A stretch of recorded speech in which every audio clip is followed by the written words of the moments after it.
विठ्ठला पांडुरंग विठ्ठला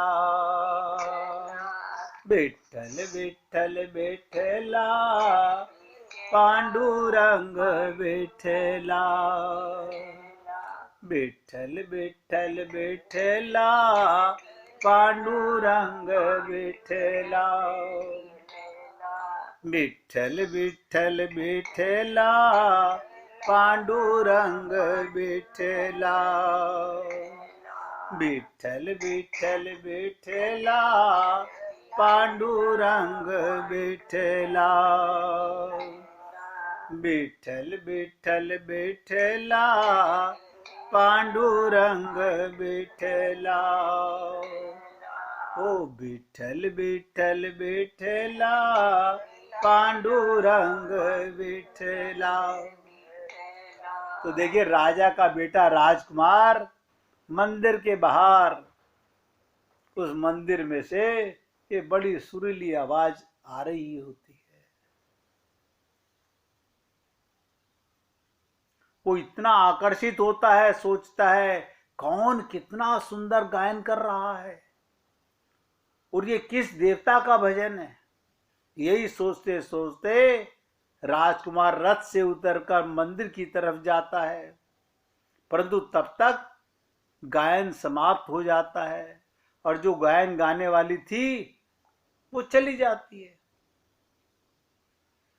राजकुमार लोगों से पूछता है ये कौन गा रहा था। लोग कहते हैं विठ्ठल भगवान की एक दासी है जो रोज विठ्ठल भगवान को बड़ा श्रद्धा से गुणगान करती है। राजकुमार वो गायन सुनने के लिए इतना बेचैन हो जाता है कि पांडु नगर में ही रुककर सुबह जब वो फिर उस मंदिर में जाता, फिर वही मधुर गान विठ्ठल विठ्ठल विठ्ठला गुणगान हो रहा होता। राजकुमार वहां जाकर उस देवी के चरणों में गिर पड़ता है, अपनी बहन के। उसे नहीं पता है मेरी बहन है। उस देवी के चरणों में गिर पड़ता है और कहता है देवी तुम किसका गायन कर रही हो। वो लड़की देखती है, उसके पैरों में कोई राजकुमार नौजवान पड़ा हुआ है। वो उससे कहती है उठो, ये विठ्ठल भगवान हैं, यहाँ जो भी एक बार आता है तो उसको खाली हाथ नहीं भेजते, सबकी झोलियां भरते हैं। राजकुमार कहता है क्या ये सच में, क्या ये मेरी भी इच्छा पूरी करेंगे। वो लड़की कहती है क्यों नहीं, एक बार मांग के तो देखो। वो राजकुमार जब सामने देखता है तो सांवले रंग के बांके नौजवान कमर पर हाथ रखकर मंद मंद भगवान मुस्कुरा रहे होते हैं। और राजकुमार उनके पैरों में गिरकर प्रार्थना करता है हे विठ्ठल भगवान मेरी बांह की बीमारी ठीक कर दो, मेरी खोई हुई बहन को मिला दो। तभी विठ्ठल भगवान के गले से माला गिरकर राजकुमार के गले में गिर जाती है। वो लड़की राजकुमार को कहती है तुम्हारे पर तो विठ्ठल भगवान की कृपा हो गई, जो माला प्रसादी तुम्हें स्वयं विठ्ठल नाथ जी दे रहे हैं। राजकुमार प्रसन्न मन से विठ्ठल भगवान को प्रणाम करके सुंदर नगर वापस चला जाता है। वहां जाकर उसको विठ्ठल भगवान के नाम की ऐसी लगन लगती है, सारा दिन विठ्ठल भगवान का गुणगान करने लगा। राजा राजकुमार से पूछता है कि ये किसका गुणगान कर रहे हो। राजकुमार उनको सारी बात बताते हैं। एक दिन राजा, ध्यान से सुनिएगा, फिर सुंदर नगर के मंदिर में एक भव्य आयोजन करता है और दूर दूर से फिर साधु महात्माओं को बुलाता है। राजकुमार राजा से कहता है क्या मैं पांडु नगर में रहने वाली उस देवी को बुला सकता हूं। राजा कहता है क्यों नहीं। अब सोचिएगा, राजकुमार मंत्री के हाथों लड़की को आने का न्योता देते हैं। वो लड़की आने के लिए मान जाती है।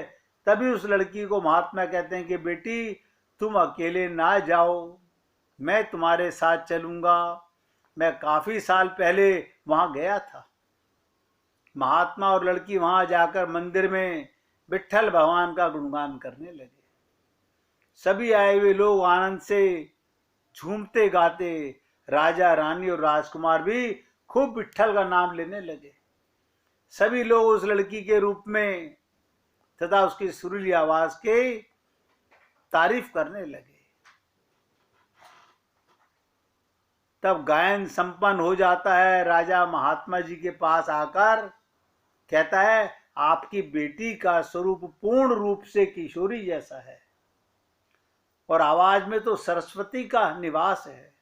महात्मा हाथ जोड़कर बड़ी विनम्रता से कहता है, हे राजन, ध्यान से सुनेंगे, ये मेरी बेटी नहीं है। काफी साल पहले जब एक बार इसी मंदिर में एक आयोजन था, तब मैं पांडु नगर से यहाँ आया था। तभी करीब 2 साल की एक लड़की मेरे पीछे पीछे गई। इसके बारे में पता किया, उसके माता पिता का पता ना चला। विट्ठल भगवान की यही इच्छा थी, तभी से विट्ठल भगवान की शरण में है।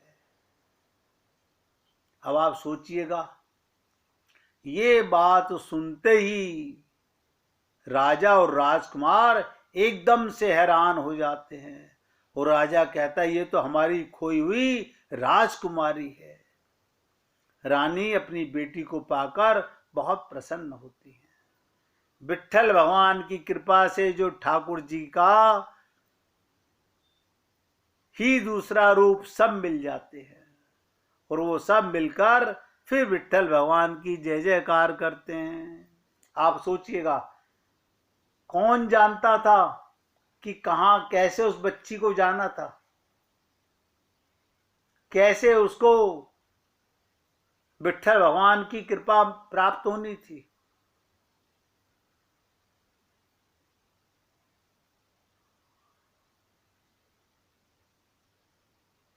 महाभारत के अंदर आता है कि मनुष्य इस जगत में हजारों लाखों माता पिताओं, सैकड़ों स्त्री पुत्रों के संयोग वियोग का अनुभव कर चुके हैं। आप और हम लोग भूल गए पूर्व जन्मों की बातों को, अनुभव कर चुके हैं, करते हैं और करते रहते हैं। अज्ञानी पुरुष को प्रतिदिन हर्ष के हजारों और भय के सैकड़ों अवसर प्राप्त होते हैं। खुशी का मौका भी आता है और भय का भी मौका आता है, किंतु विद्वान पुरुष के मन पर उनका कोई प्रभाव नहीं पड़ता। जिसे आत्मज्ञान हो जाता है वो सुख में दुख में सम रहता है।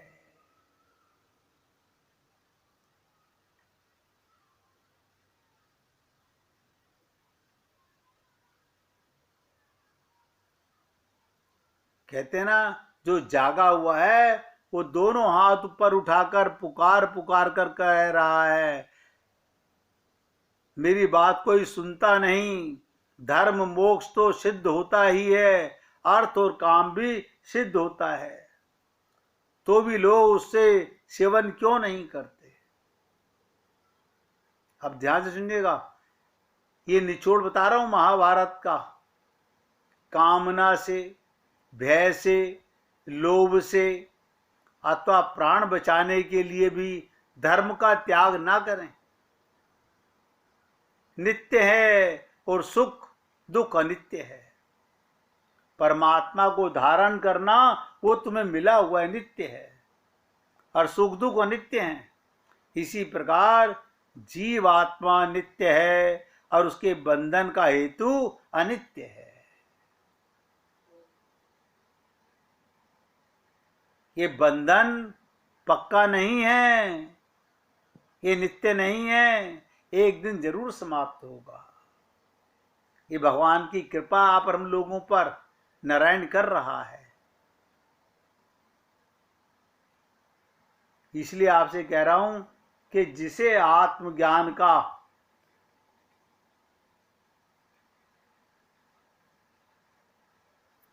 जिन्हें आत्मज्ञान की अनुभूति होने लगती है, बस फिर वो जीव मुड़कर के संसार में नहीं देखता, वो तो फिर भगवान के प्रेम में सदा गोते लगाता रहता है।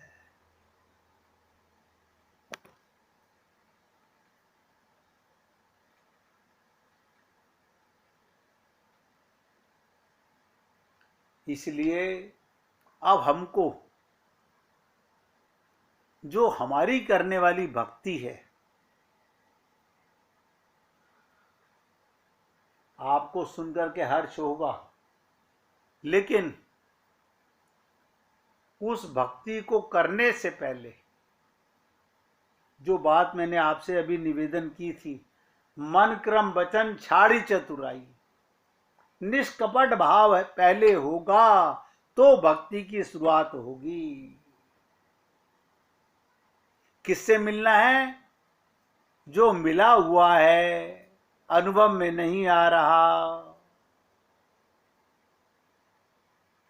निश्चल मन, निर्मल मन,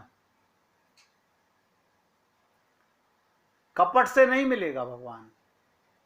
ज्ञानी को नहीं मिलता भगवान, भक्त को, प्रेमी को मिलता है।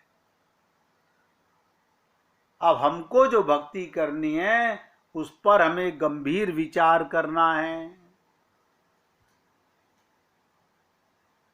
बहुत ध्यान से सुनिएगा।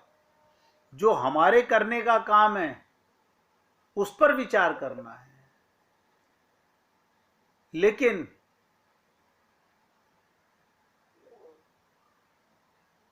जैसे हम करना चाहते हैं अपने अपने बुद्धि से नहीं, अपनी बुद्धि से तो करते करते अनंत जन्म हो गए। क्योंकि जो भक्ति ईश्वर कृपा से मिलती है वो तो पूर्व भक्ति करने पर। बे भाई ये क्या हुआ?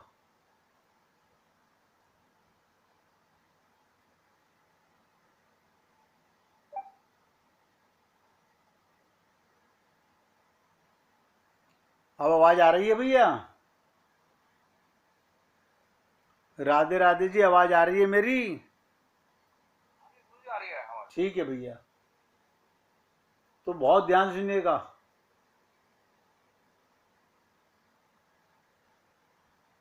हमारे को जो भक्ति करनी है उस पर हमें गंभीरता से विचार करना होगा, क्योंकि जो भक्ति ईश्वर कृपा से मिलनी है वो तो पूर्व भक्ति करने पर स्वयं मिल जाएगी।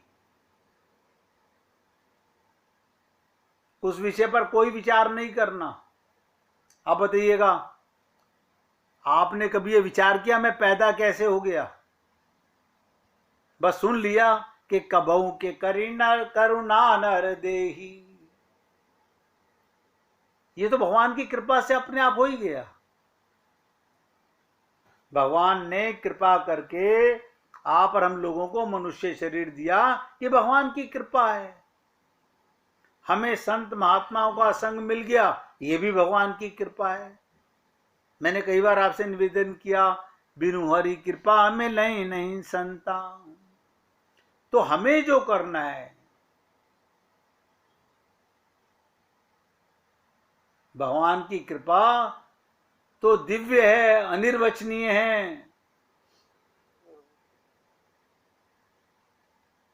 तो सबसे पहले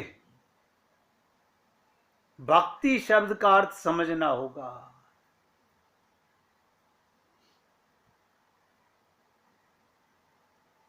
ये भजनम भक्ति है, सिद्धा भक्ति है, साधना भक्ति है। इसी साधना भक्ति का लक्षण रूप गोस्वामी, नारद जी, नारद पंचरात्र में, भागवत में, रामायण में न जाने कहां कहां भरा हुआ है।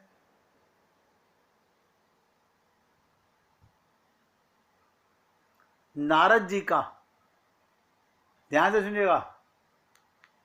नारद जी जो हमें करनी है साधना भक्ति,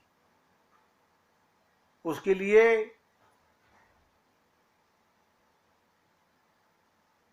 तीन शब्द बोलते हैं, गुण रहितम, कामना रहितम, प्रतिक्षण वर्धमानम।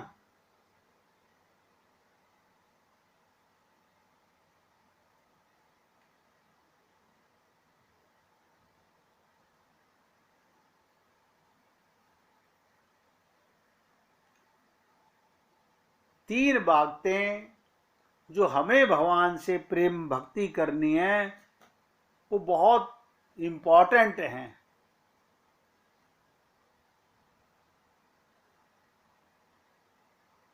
अगर आप लोग करने के इच्छुक हैं, वैसे तो आप करते ही हैं अपनी तरफ से, अपने मन बुद्धि से तो सभी करते हैं, लेकिन जो बात नारद जी ने कही, क्योंकि नारद जी भक्ति के आचार्य कहलाते हैं, और इन्होंने कहा गुण रहितम, कामना रहितम, अप्रतिक्षण वर्धमानम।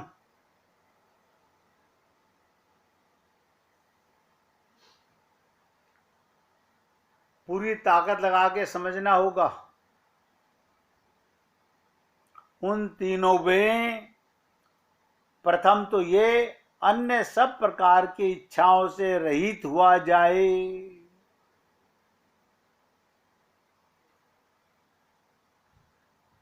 कामना रहितम, इच्छाओं से रहित हुआ जाए।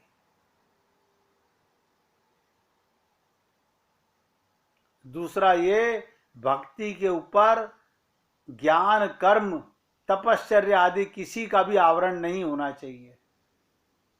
उस प्रेम में मैंने ये ज्ञान इकट्ठा कर लिया, मैंने ये कर्म कर लिया, ये मैंने ये तप कर लिया, ये नहीं आना चाहिए मन में। और तीसरी सबसे इंपॉर्टेंट बात, 5 प्रकार के भक्त होते हैं, उनमें पांचों में जो भाव आपको प्रिय लगे उस भाव से आप भक्ति कर सकते हैं। शांत भाव, दास्य भाव, सख्य भाव, वात्सल्य भाव और सबसे ऊंचा माधुर्य भाव।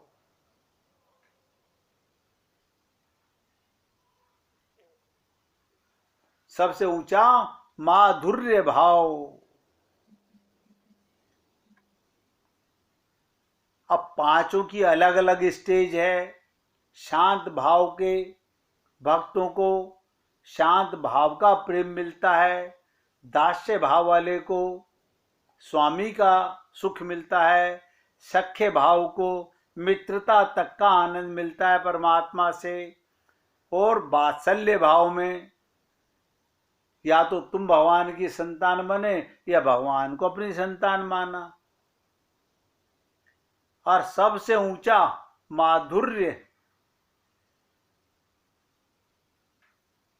माधुर्य प्रेम होता है, सबसे ऊंचा। अब आपको ये समझना होगा कि मैं कौन सा चाहता हूं। मैं तो आपके साथ सभी की चर्चा करने का प्रयत्न करूंगा, लेकिन आपको समझना है।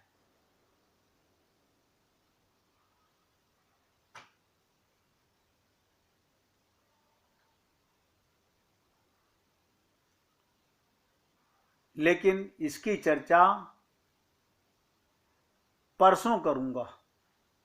कल के लिए क्षमा प्रार्थी हूं कि कल मुझे जाना है, परिवार में शादी है, इसलिए कल मैं आपकी सेवा नहीं कर पाऊंगा। तो थोड़ा ध्यान रखिएगा, लेकिन आप विचार जरूर कीजिएगा।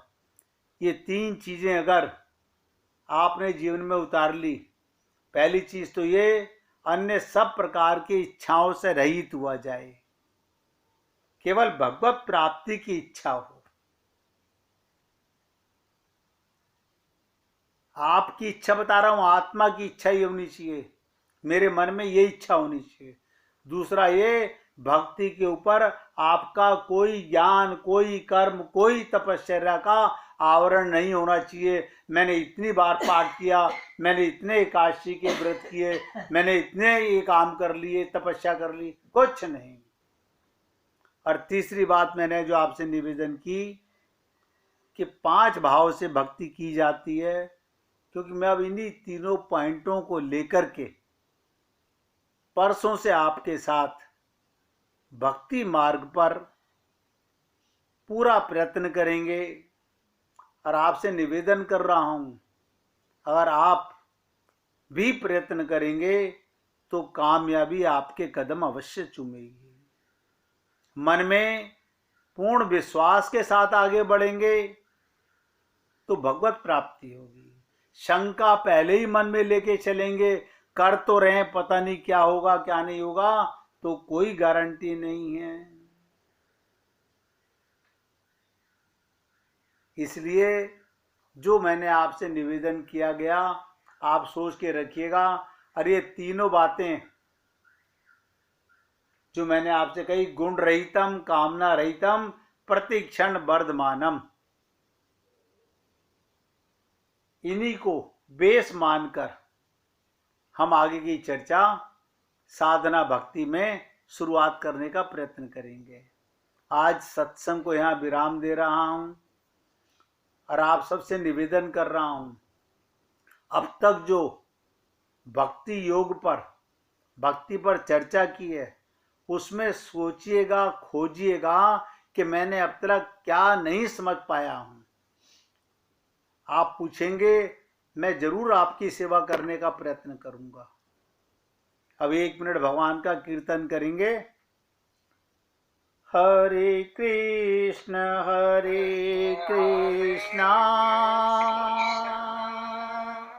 कृष्ण कृष्ण हरे हरे, हरे राम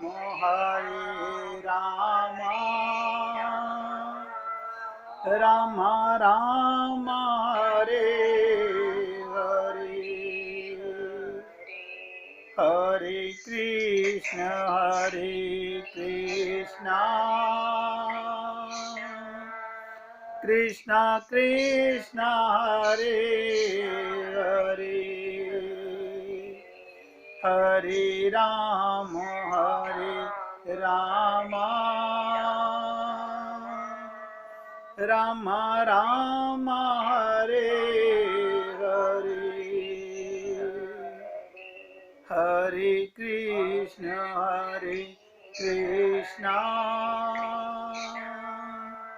कृष्ण कृष्ण हरे हरे, हरे राम राम राम हरे हरे। बोलिए वृंदावन बिहारी लाल की जय जय श्री राधे, जय जय श्री राधे। बोलिए लाल जी का मंगल हो, सभी भक्तों का मंगल हो। सबको राधे राधे भैया, सबको राधे राधे जी।